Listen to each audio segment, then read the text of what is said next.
الفاظ کی اپنی ہی ایک دنیا ہوتی ہے، ہر لفظ اپنی ذمہ داری نبھاتا ہے۔ کچھ لفظ حکومت کرتے ہیں اور کچھ غلامی، کچھ لفظ حفاظت کرتے ہیں اور کچھ لفظ وار۔ ہر لفظ کا اپنا ایک مکمل وجود ہوتا ہے۔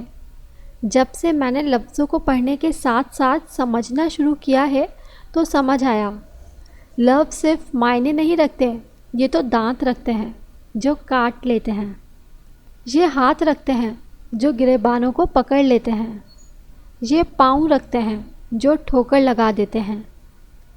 اور ان لفظوں کے ہاتھوں میں لہجے کا اسلحہ تھما دیا جائے تو یہ وجود کو چھلنی کرنے پر بھی قدرت رکھتے ہیں۔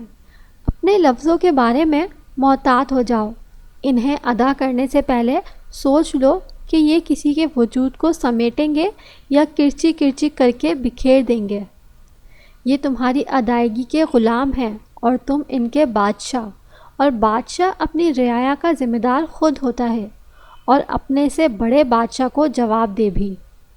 کوشش کریں اپنے الفاظوں کو ایسے ادا کریں کہ سامنے والے کے دل کو خوش کریں، نہ کہ اس کو دکھی، کیونکہ صرف الفاظ ہی تو ہوتے ہیں جو دل میں جگہ بنا لیتے ہیں اور جو انسان کو کسی کے دل سے اتار بھی دیتے ہیں۔